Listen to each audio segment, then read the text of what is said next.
ada supaya Pakatan ini memang betul menjadi Pakatan Harapan Rakyat.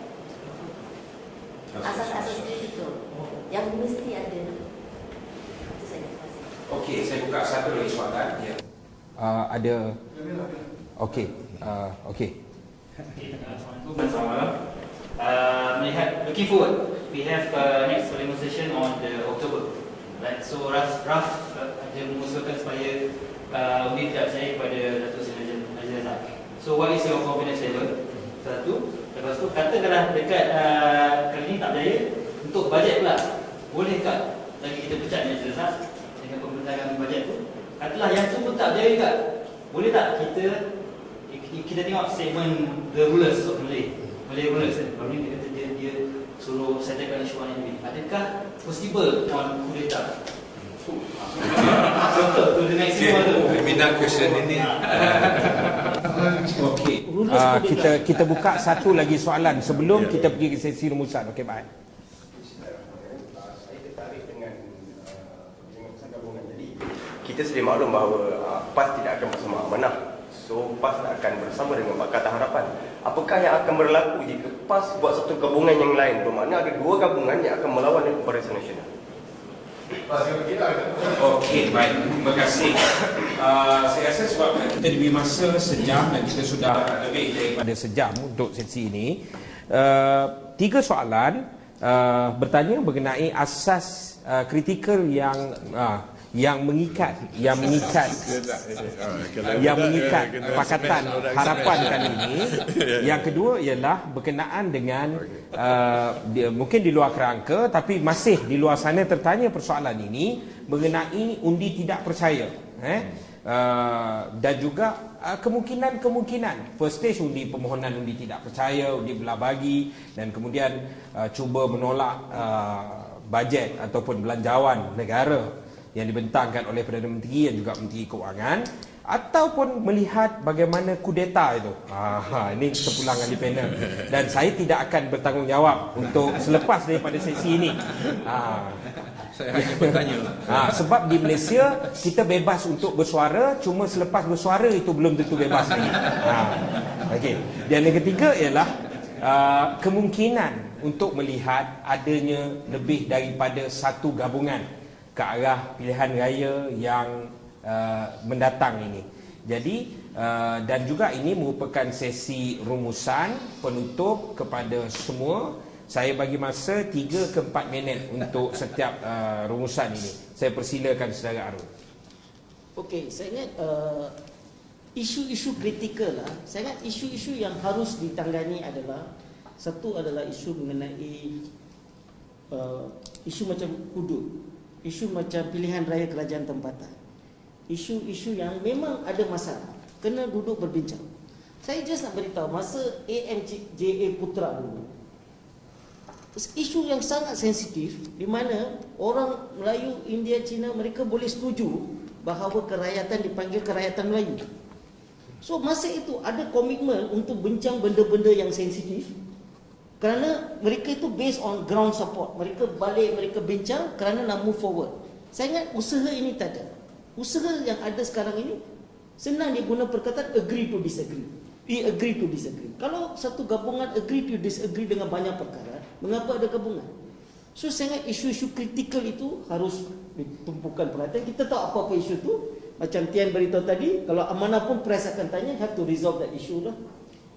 And of course isu-isu ekonomi macam TPPA and all that. These are isu-isu di mana rakyat affected. So dalam isu-isu penting ini kena ada policy, clear policy TPPA. Isu-isu semua sangat isu-isu penting itu kita perlu setuju. Saya ingat tentang undi, saya ingat itu orang-orang yang ada banyak kerusi kena bincang no confidence vote itulah. Tapi isu tetapi saya juga melihat tidak ada proses. Kita cakap melibatkan rakyat dalam proses perubahan itu. Saya ingat itu satu perkara yang memang kurang. Buat kerja dengan orang Felda, tak ada proses, buat grassroots work oleh parti-parti politik yang sedia ada. Mereka sangat selesa di peringkat atas tu dan bila dapat kedudukan lagi selesa, mereka tak turun ke bawah. Saya ingat itu adalah masalah penting. mengapa kita gagal mendapat undi Melayu lebih daripada isu-isu yang lain. Saya ingat perlu ada satu komitmen yang betul-betul untuk semua parti-parti ini, hantar ahli-ahli dia pergi ke luar bandar, berkampung di luar bandar, selesaikan isu-isu rakyat biasa. Saya ingat kalau itu boleh buat, rakyat akan sokong. Kalau tidak, kita hanya buang masa lah, berpolitik di atas-atas. Okay? Dan saya ingat dari the third point, isu gabungan, kalau boleh sepatutnya ada, kita kena avoid three corner fight. Okay? Sebagai mangsa three corner fight juga. Dua adalah, kalau ada satu gabungan itu, kalau kita nak tengok satu long term planning, that means kena duduk bincang bersama lah. Isu-isu yang lebih serius harus. Kalau tak boleh bentuk gabungan, dan kena ada kerjasama politik masa pilihan raya yang clear juga. Ini sahaja. Okey, baik, kita lanjutkan kepada YB Tan Chua. Saya agak isu-isu kritikal itu adalah, sekali lagi saya sebut, itu akan tertakluk kepada kehendak rakyat.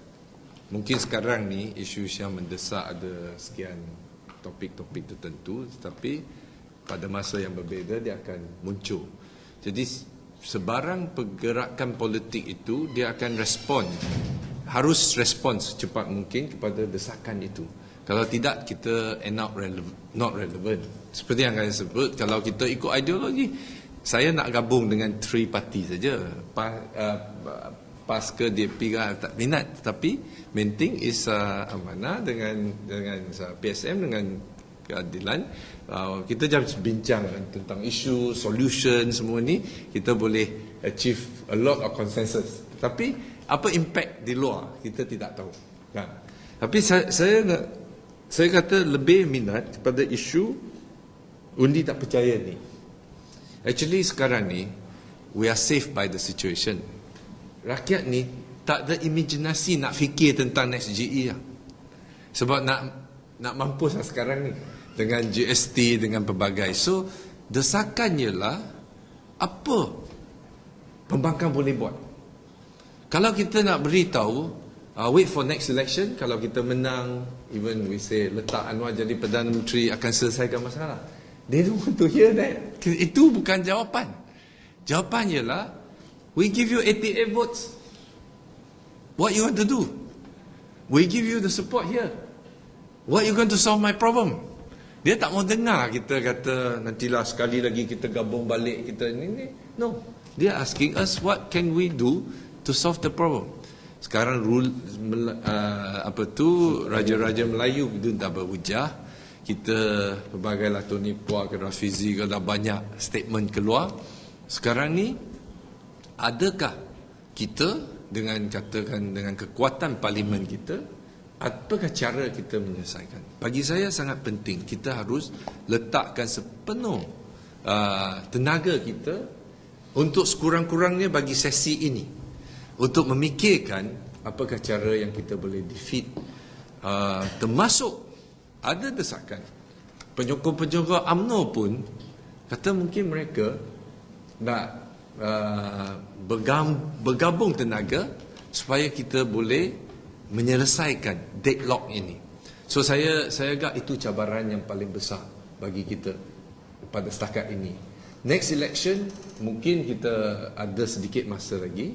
Selepas Januari kita boleh mantap lagi ini. So bagi saya proses memantapkan gabungan harapan Pakatan Harapan itu boleh dilakukan lagi, ada masa lagi. Tapi yang paling immediate itu, adakah kita berusaha sungguh-sungguh untuk jatuhkan? Ya. Okey, last saja. Satu saja saya nak tanya.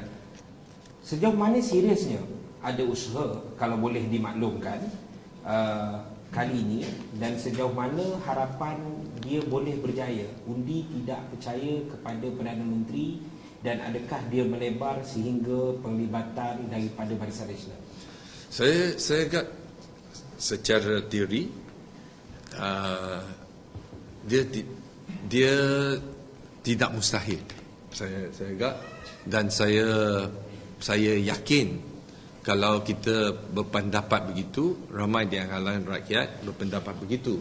Dan saya mengucapkan tahniah kepada usaha bersih yang sekarang ni telah mula mobilize rakyat supaya tulis kepada wakil rakyat.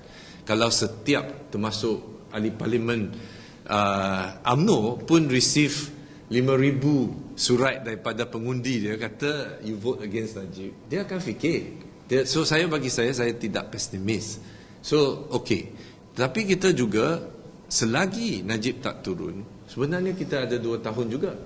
So kalau sesi ini tak berjaya, then we have February. So berapa lama Najib akan hide away from facing this dengan pelbagai pembohongan dan lain-lain.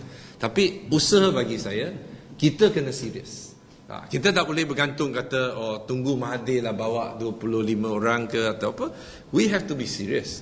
Termasuk mungkin kita perlu one to one dengan some of the member of parliament dari Barisan Nasional dengan bersungguh-sungguh, dan harapkan ada sebahagian yang boleh berjaya. Okey, untuk 4 minit yang terakhir, kalam penutup. Apakah asas-asas kritikal yang perlu ada? Bagi saya, asas-asas kritikal yang perlu ada telah pun ada bila Pakatan Rakyat ditubuhkan, iaitu mesti ada satu common policy framework, mesti ada persetujuan government by consensus, iaitu semua mesti bersetuju sebelum sesuatu dasar dilaksanakan, dan kena ada juga dasar agree to disagree, kerana kita kena akui bahawa kita merupakan parti-parti berbeza atas sebab yang tertentu. Kalau tak ada benda yang kita tak agree to disagree, maknanya semua benda kita agree, tak payahlah ada 3-4 parti, semua jadi satu parti. Wujudnya beberapa parti itu adalah oleh kerana ada perbezaan, dan dalam aspek-aspek ini memang kita tak boleh mengharapkan bahawa semua akan bersetuju. Tetapi dalam soal yang disebut tadi tentang soal hudud, memang dari segi prinsip dan ideologi amanah negara, memang kita terima Islam itu sebagai dasar perjuangan. Termasuklah kita terima bahawa hudud adalah sebahagian daripada perjuangan Islam. Tetapi seperti mana yang kita sebut, dan walaupun dikatakan bahawa Ustaz Hadi pun pernah sebut begini, sepatutnya